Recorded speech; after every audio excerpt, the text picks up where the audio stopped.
Question दिया है in which of the following compound resonance is not possible.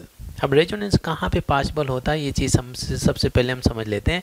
जहाँ कहीं भी कॉन्जुगेटेड सिस्टम होता है वहाँ पर रेजोनेंस पॉसिबल है, और जहाँ कहीं भी रेजोनेंस होगा सिस्टम की स्टेबिलिटी क्या होती है, बढ़ जाती है। ठीक है, अब कॉन्जुगेटेड सिस्टम के केस में देखा होगा कि इन सभी कंपाउंड में कहीं नेगेटिव पॉजिटिव चार्ज नहीं है। तो यहाँ पे अगर आप देखें जो कॉन्जुगेटेड सिस्टम हमें यूज करना है इस क्वेश्चन को आंसर करने के लिए, तो होगा डबल बॉन्ड, सिंगल बॉन्ड, फिर इसके बाद में डबल बॉन्ड। ऐसा कहीं कॉन्जुगेटेड सिस्टम दिखा तो वो समझ लीजिए कि वहाँ पर रेजोनेंस होना चाहिए। ठीक है, और स्टेबिलिटी बढ़ जाएगी। ठीक है, बहुत ही इंटरेस्टिंग क्वेश्चन है। तो यहाँ पे अगर आप देखें फर्स्ट कंपाउंड में आपका डबल, सिंगल, डबल, क्या ये कॉन्जुगेटेड सिस्टम है? ऑफ कोर्स कॉन्जुगेटेड सिस्टम है, इसमें क्या रेजोनेंस होना चाहिए? होना चाहिए। अच्छा, बी कंपाउंड में अगर आप देखें ये आपका डबल, सिंगल, ये आपका डबल, क्या यहाँ पर भी कॉन्जुगेशन है? कॉन्जुगेशन है। ठीक है, स्टेबिलिटी यहाँ पर है रहेगी, सिस्टम की रेजोनेंस होगा। सी ऑप्शन में अगर आप देखें डबल, सिंगल, डबल, यहाँ पर भी दिख रहा है कॉन्जुगेशन, समझ में आ रहा है। ठीक है, तो कॉन्जुगेशन की वजह से यहाँ पर होगा रेजोनेंस, मालूम है। अच्छा, जो डी ऑप्शन डला हुआ है ये काफ़ी इंटरेस्टिंग कंपाउंड है। यहाँ पे अगर आप देखें double, single, double, single, double, single, double, ये आपका कॉन्जुगेटेड सिस्टम डला हुआ है।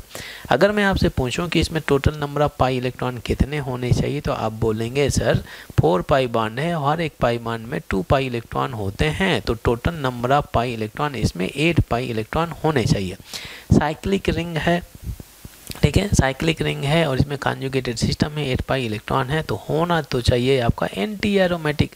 क्या होना चाहिए? Anti aromatic. बट कंडीशन क्या है कि 7 कार्बन या 7 कार्बन से ज़्यादा कार्बन अगर रिंग में, क्लोज रिंग में प्रेजेंट है और उसका एंटी एरोमेटिक करेक्टर आता है, तो वो एंटी एरोमेटिक करेक्टर ना होकर के ये आपका नॉन एरोमेटिक होता है। ये चीज़ आप दिमाग में रखें। ठीक है, तो ये कंपाउंड कैसा है? Non aromatic. नॉन एरोमेटिक क्या होता है? नॉन प्लानर बाई नेचर होता है। ठीक है, जो प्लानर होते हैं आपके aromatic as well as anti aromatic क्या होते हैं? ये प्लानर होते हैं। ठीक है, ये क्या होते हैं भाई? प्लानर। और जो आपका नॉन एरोमेटिक कंपाउंड होता है ये नॉन प्लानर होता है, और नॉन प्लानर में आपका रेजोनेंस नहीं होता। भले ही कॉन्जुगेटेड सिस्टम डला हो बट रेजोनेंस नहीं होता है। ये चीज़ आप बिल्कुल दिमाग में रखें। जैसे ये जो स्ट्रक्चर डला हुआ किस तरह से स्ट्रक्चर होता है एग्जैक्टली, ये आपका स्ट्रक्चर कुछ ऐसे रहता है।